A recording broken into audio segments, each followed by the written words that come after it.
عزیز طلبہ، پڑھتے ہیں غزل کا چھٹا شعر ہے: چارہ دل سوائے صبر نہیں، چارہ دل سوائے صبر نہیں، سو تمہارے سوا نہیں ہوتا۔ مشکل لفظوں کے معنی ہیں: چارہ دل، دل کے درد کا علاج، قلبی سکون کا ذریعہ۔ سوائے کے معنی علاوہ ہے، صبر کے معنی برداشت، تحمل اور ثابت قدمی ہے۔ سو کے معنی پس ہے اور سوا کے معنی علاوہ ہے۔ اگر ہم اس شعر کا مفہوم دیکھتے ہیں تو شاعر کہتا ہے کہ دل کے درد اور عشق کی بے قراری کا علاج صبر کے سوا کچھ نہیں، لیکن یہ صبر بھی تمہارے بغیر ممکن نہیں۔ یعنی محبوب ہی وہ ہستی ہے جو عاشق کو سکون، حوصلہ اور صبر عطا کر سکتی ہے۔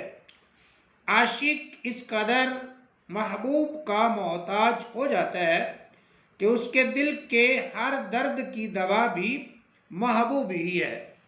عزیز طلبہ، اس کی ہم تشریح دیکھتے ہیں تو مومن کا یہ شعر عشق کی نفسیاتی کیفیت، انسانی کمزوری اور محبوب کی اہمیت کو نہایت لطیف انداز میں بیان کرتا ہے۔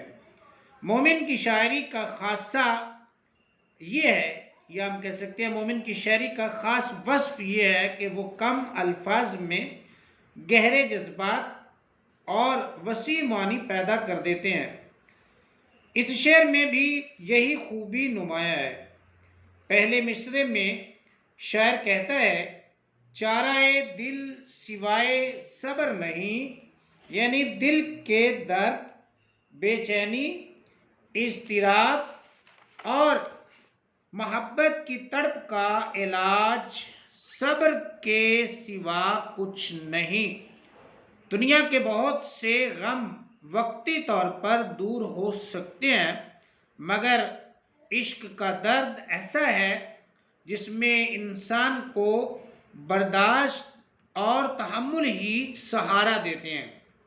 یہاں صبر صرف خاموشی اختیار کرنے کا نام نہیں، بلکہ حالات کو برداشت کرنے، امید قائم رکھنے اور جذبات پر قابو رکھنے کا اختیار ہے۔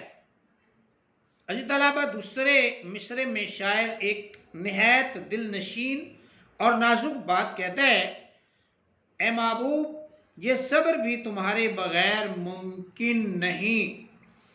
گویا عاشق کی زندگی کا ہر سہارا محبوب ہی سے وابستہ ہے۔